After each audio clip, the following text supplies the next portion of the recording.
Bom dia a todos, tudo bem? Que a graça e a paz do Senhor Jesus esteja convosco. É uma alegria grande poder estar aqui com vocês. Estamos aí indo para a parte final da semana, né? Quinta-feira. E o tema de hoje continua sendo dons espirituais, mas nós vamos falar sobre o texto de 1 Coríntios capítulo 12.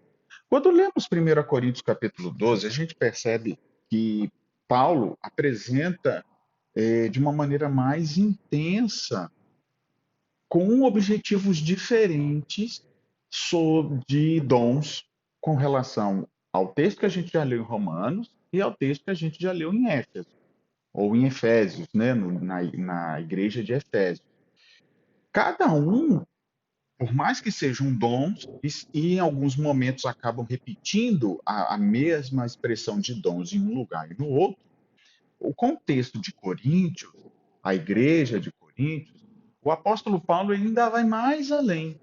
Ele ainda fala do mesmo Deus, Senhor, fala do mesmo Espírito. Então, ele não só fala de unidade da igreja e de variedade de línguas, mas ele fala que Deus é que age, a divindade age. O Pai, né, Deus, o Filho, fala aí o mesmo Senhor, e o Espírito Santo que distribui. Então, nós vamos entender um pouquinho sobre isso, o tema de hoje e o tema de amanhã também. Feche seus olhos, espero que o seu dia esteja bom. Aqui está nublado, chovendo, mas que essas chuvas e esse tempo possa ser também as chuvas do Espírito Santo na minha e na sua vida, tá bom? Vamos orar, vamos fazer uma palavra de oração. Maravilhoso Deus, Pai querido, agradecemos a Ti as bênçãos. Abra a nossa mente, o nosso coração, para a gente compreender o texto de Coríntios. É um texto com uma outra ênfase, mas sobre dons também. Te pedimos essas bênçãos por Jesus. Amém. Queridos, estudando o tema de hoje, principalmente aí os primeiros 3 versos, eu consegui compreender o que significa a palavra anátema. Está no verso 3 aí, quando fala assim: ninguém fala que Jesus Cristo é anátema se não sendo guiado por Deus, né? E ali eu vou explicar para vocês o que que é isso. E eu entendi, eu achava que anátema era só maldito, uma pessoa amaldiçoada, mas não é só isso. No original ela tem mais significados que no contexto é realmente o significado de algo maldito, algo ruim, algo com características ruins. Mas para se tornar algo ruim, algo assim, como se fosse uma maldição, ela tem outros significados, não que são contrários, mas que dão um significado ainda, ou dão um sentido maior ainda, sabe? Eu sei que parece estar dando muita ênfase, maior e tal, mas é interessante. E eu realmente fiquei surpreendido, sabe? Como, como a Bíblia nos apresenta o caminho da verdade. Aí eu consegui entender assim de maneira bem direta o que Paulo está querendo dizer. Vamos ler um pouquinho do texto? Eu separei aqui algumas coisas. Paulo ele começa dizendo o seguinte: a respeito dos dons espirituais, não quero, irmão, que sejais ignorantes. Essa palavra ignorantes é pecar por ignorância. Então Paulo está dizendo, irmãos, não quero que vocês pequem por ignorância. Porque normalmente pecar por ignorância é você falar alguma coisa, é você dar uma contribuição que está fora do contexto. Então, para que vocês não façam isso, eu vou falar a respeito de um ser espiritual, de seres espirituais. Aí foi traduzido por dons espirituais. Ele, assim, ó, a respeito dos dons espirituais, não quero que estejais ignorantes. No texto original, não é simples, não é dom. O dons vai vir depois. Na verdade, aqui está dizendo a respeito do ser espiritual, do homem espiritual, daquele homem governado pelo Espírito Santo. No original seria o homem governado pelo Espírito Santo. O homem que é instrumento de Deus. Então, olha só o que Paulo está dizendo. Irmãos, eu não quero que vocês sejam ignorantes, que vocês pequem por ignorância do homem sobre o homem espiritual ou do homem que é um instrumento de Deus. Por que isso é importante? Talvez para mim e para você hoje, mas como assim, pastor? Mas naquela época existia muito falso profeta, existia muito charlatão, entende? Pessoas que diziam ser de Deus, mas que eram enviadas pelo mal. Então é esse tipo de pessoas que Paulo vai detalhar aqui. E ele vai usar os dons do Espírito Santo para mostrar quem é de Deus e quem não é. Então ele começa o texto dizendo a respeito dos dons do Espírito, só que está traduzido por dons espirituais, mas o sentido é do ser espiritual, a respeito desses homens espirituais, destes homens que são servos de Deus, eu vou falar para que vocês não pequem por ignorância. O contexto é dons, tá? Mas não, no primeiro verso aí não está escrito dom, vai estar escrito depois. Então, os dons vão ser característica daqueles que são seres espirituais. Trazendo para hoje, se eu e você somos espirituais, o Senhor nos dá dons para podermos fazer a vontade dele, ok? Só isso já me deu uma grande abertura de mente, porque como é que você consegue enxergar uma pessoa falsa de uma verdadeira? Através dos dons. Pelos dons, nós conseguimos enxergar. Porque os dons são doações de Deus. Deus doa. A palavra dom é doar, é dar, é presentear alguém que não merece, que não fez por merecer. O Senhor deu porque quis dar. Deu porque nos ama. Por isso é dom. Por isso que é graça. Por isso que é algo que não merece. O Senhor, nós não merecemos, mas o Senhor dá para mim, para você. E aí ele dá para todos. Ele não dá para um grupo e não dá para outro. Ele não dá para mim porque eu sou pastor e não dá para você. Não, ele dá para todos. Porque diante dele, olha só, no primeiro momento que nós temos o contato com Deus, ninguém merece, porque todos são pecadores. A partir daí, sendo mudado pela graça de Deus, e eu já disse que graça é aquele que recebe a influência do Espírito Santo e muda, isso é graça, isso que é viver pela graça. Então, a pessoa começa a receber dons, não merece aqueles dons, mas o Senhor começa a dar para que essa pessoa possa se firmar na verdade, sendo uma pessoa espiritual. Então, nós vamos falar desses seres espirituais. E olha só o que diz o verso 2. Sabei agora que quando eras gentios, ou seja, quando a gente era do mundo, eu não vou dizer que eu era do mundo, porque eu nasci, a gente sempre diz aí, de gerações de igreja, nascido de berço. Mas eu posso dizer o seguinte: que esses que nasceram na igreja, entre aspas, ou filhos de pais, avós da igreja, mesmo não estando no mundo, existe um momento da sua vida que você tem que tomar a decisão de seguir o Deus dos seus pais. E o Deus dos seus pais passa a ser o seu Deus. É aquele contexto de herança, de invocar o nome do Senhor. Meu pai invocava, minha mãe invocava o nome do Senhor, em algum momento eu tenho que invocar o nome do Senhor, e o Senhor vai aparecer para mim. Eu tenho que passar isso para o meu filho invocar o nome do Senhor. Essa é a maior herança, essa é a maior dádiva, o maior presente que a gente pode ter. Invocar o nome do Senhor. E para invocar o nome do Senhor, a gente representa Ele.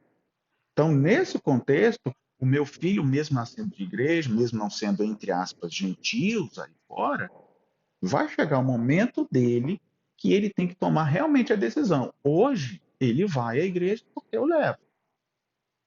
Ele estuda a Bíblia, porque estuda a Bíblia, estuda a lição. Ah, pai, não sei o quê. Também quando eu era pequeno, minha mãe falava, vai, não, mãe, tá, poxa, mãe. Mas agora, agora.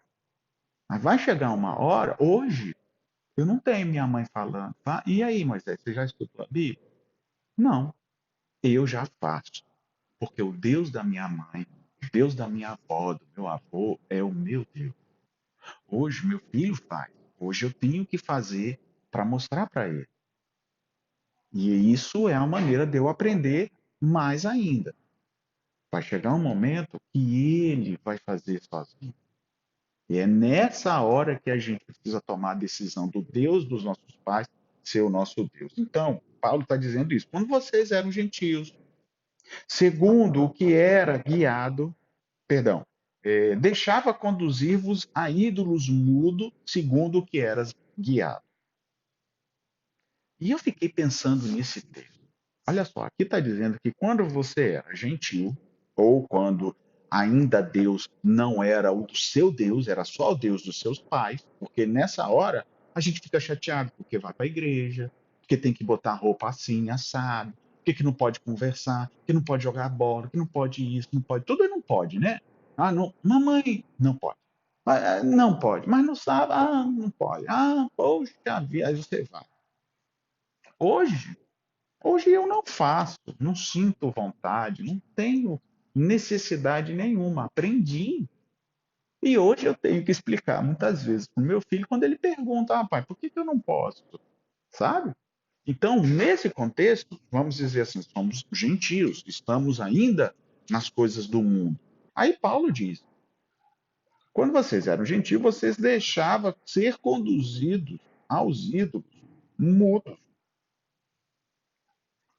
segundo eras guiados. E eu fiquei pensando, o que é isso, gente? Porque, tudo bem, tem gente que adora ídolos, mas tem gente que não adora.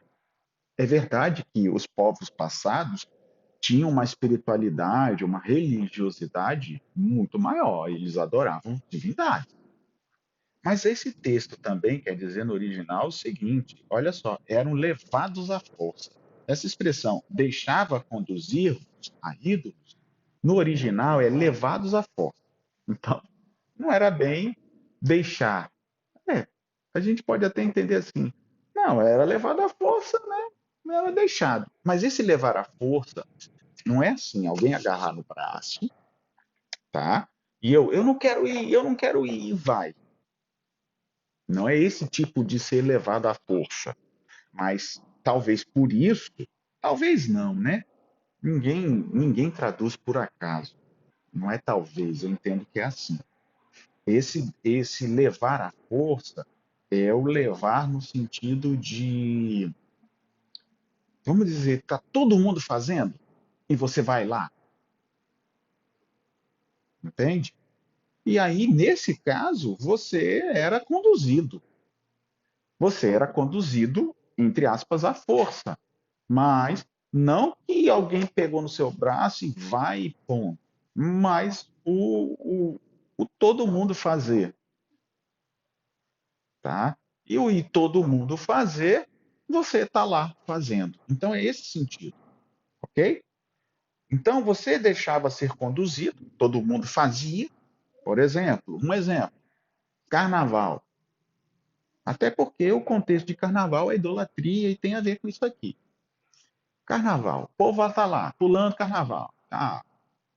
Tem muita gente que não pula o carnaval o ano inteiro. Tem gente que vive na festa o ano inteiro. Tem gente que não é.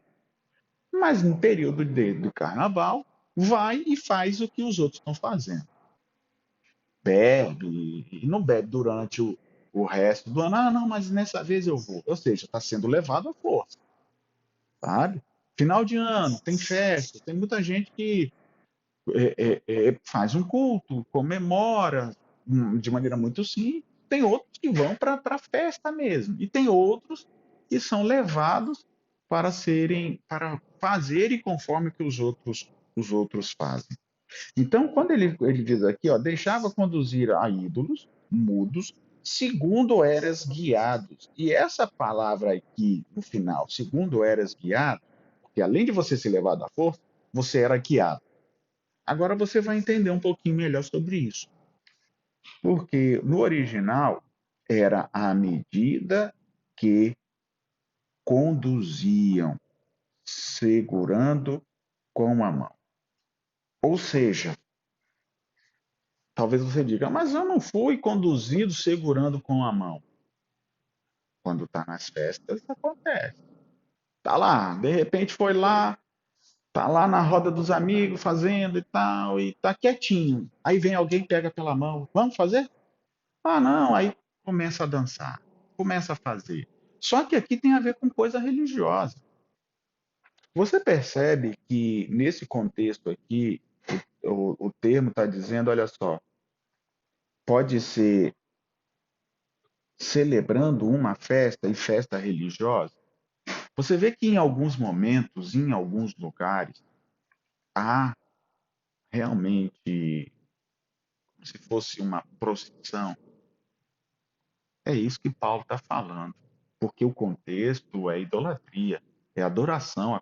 Quando vocês eram do mundo, vocês eram levados a fazer isso, segurando pela mão, sendo conduzidos a uma festa.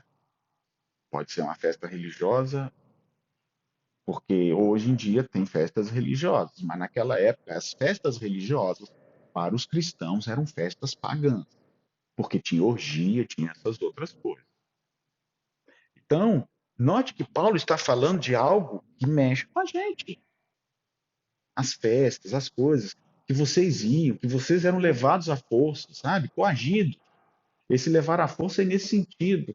Você vai, não quer fazer, mas está todo mundo fazendo, todo mundo te perturba lá, e você vai e faz. Você era gentil. Você fazia isso, Moisés. Você fazia isso, irmão e irmã. Mas agora vocês são seres espirituais. Seres em que o Espírito Santo domina. Seres em que ele usa vocês como instrumento. E aí vocês não fazem mais isso. Eu não faço mesmo. E você, querido? Tenho certeza que você também precisa não estar fazendo isso. Não pode ser levado a procissões ou isso ou aquilo, porque esse é o contexto. E Paulo ainda continua dizendo no verso 3: por isso, faço compreender ou torno conhecido que ninguém que fala pelo Espírito de Deus afirma anátema Jesus. Outro lado, ninguém pode dizer Senhor Jesus senão pelo Espírito Santo. Aí eu entendi esse texto. Sabe por quê? A palavra anátema. Qual foi o contexto do verso 2? Não foi justamente sobre festas? Do povo ir numa festa e os outros vão sendo levados. E aí acabam fazendo coisas que não pensaram em fazer, porque foram deixados conduzir, levados, no original levados à força, e foi indo, foi indo, foi indo. Sabe aquele levado à força que você não vai resistindo, e vai, não, já estou aqui mesmo, já estou aqui mesmo, sabe, de uma coisa, eu vou fazer. Aí depois se arrepende amarga. Mas isso é quando vocês eram gentios, é isso que Paulo está dizendo. Então, nesse contexto, vem o verso 3. Porque faço compreender, torno conhecido que ninguém que fala pelo Espírito de Deus, ou seja, se é um ser espiritual, se é alguém verdadeiro, ele não pode dizer jamais anátema Jesus. Sabe o que significa anátema? Eu até escrevi aqui, escrevi até na Bíblia para poder gravar. Olha só, anátema. Algo preparado ou separado para ser dedicado. Então, é algo para ser dedicado, certo? Mas, normalmente, com um cunho negativo. Então, é algo dedicado. Porque o contexto é de festa religiosa. O verso 2 é festa religiosa. E no verso 3, de repente, Jesus é maldito? Não, dos significados é maldição, mas até chegar à maldição é algo separado, algo dedicado.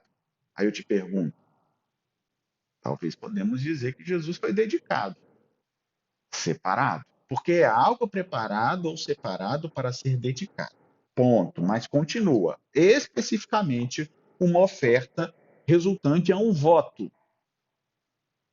que depois de ser consagrado a Deus, era pendurado nas paredes ou nas colunas do templo em um lugar visível.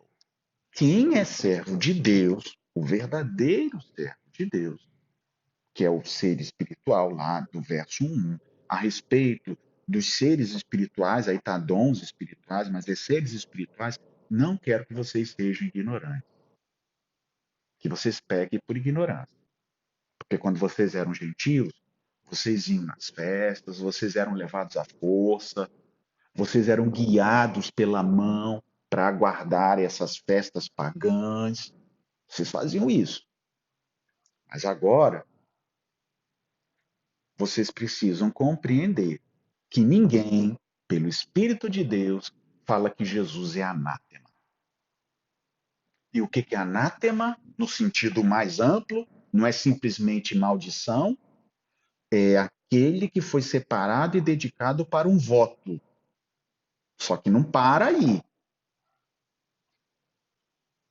E depois dessa oferta ser consagrada, era pendurado a um deus nas paredes ou na coluna do templo e colocado em algum lugar visível. Se você vê uma imagem levantada num templo ou na coluna de um templo, no lugar visível, a Bíblia está dizendo que é anátema.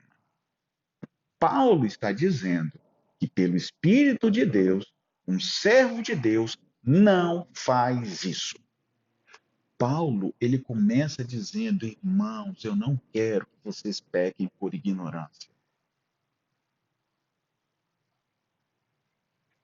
Há muitos queridos que estão pecando por ignorância.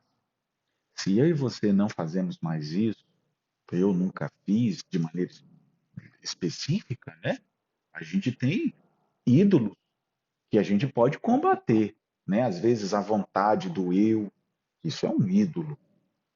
Mas aqui especificamente de adorar imagens, eu nunca adorei, nunca orei, nunca pedi, então eu não tenho isso. Mas a gente pode cair em adoração a ídolos do próprio eu, quando a gente coloca uma pessoa no lugar de Deus ou alguma coisa no lugar de Deus. Mas Paulo ele começa para falar dos dons espirituais para que a gente não erre, para que a gente não peque. E nesse ponto, muitos estão sendo ainda enganados. E, obviamente, esse texto aqui é muito mais duro e muito mais firme do que aqueles textos quando dizem que as nações adoravam a deuses de prata, deuses de ouro, que eram cegos, que não viam, que mudo, que não falava, pedacinhos de madeira que eles invocavam o Senhor. Esse texto aqui mostra para os dias atuais, porque para nós há muitos sinceros que, que por ignorância estão pecando, porque olham o voto estirado no templo, ou nas colunas do templo aqui. Mas normalmente essa era uma expressão de maldição. Por isso só ficou para a gente a palavra maldito. Inclusive a própria igreja usa muito essa expressão anátema. Anátema, você é maldito. Mas se esquece de ensinar o resto do que significa anátema. Ele é maldito, ele é anátema porque morreu. Mas morreu e agora se faz uma homenagem ou apenas uma amostra do que ele é.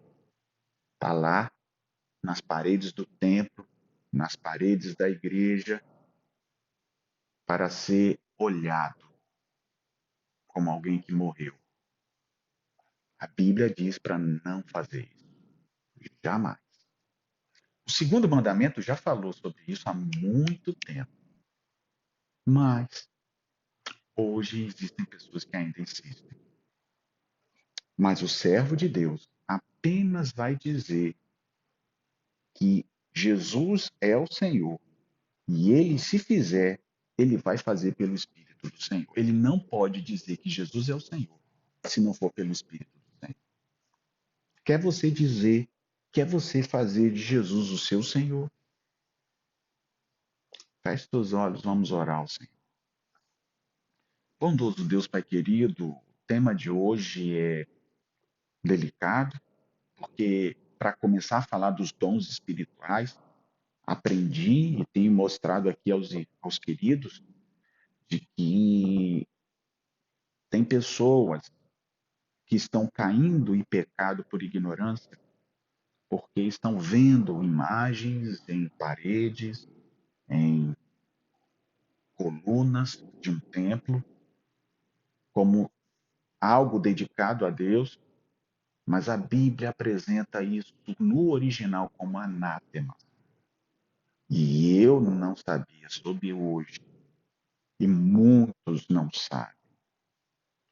Nos ajude, Senhor, a termos muita sabedoria para falarmos com carinho, para falarmos com mansidão e para podermos realmente viver como seres influenciados pelo Espírito Santo. De fato, Senhor, o Senhor morreu por nós. O Senhor se ofereceu, não como um voto que eu fiz ao Senhor, mas o Senhor morreu porque o Senhor me amou. O Senhor morreu por cada um dos queridos que estão ouvindo, assistindo, porque o Senhor nos amou. O Senhor em si mesmo fez um voto, não fomos nós que fizemos. Por isso, Senhor, nos ajude a entender isso. Nos ajude também a não virarmos o rosto por pessoas que estão pecando por ignorância. Nos ajude a amá-los e a sermos seres espirituais, dizendo que Jesus é o Senhor sempre. E amanhã, nos ajude a compreender o resto dos dons que temos, para que possamos entender melhor a vida cristã que o Senhor nos pede. Nos dê tua paz, em nome de Jesus. Amém.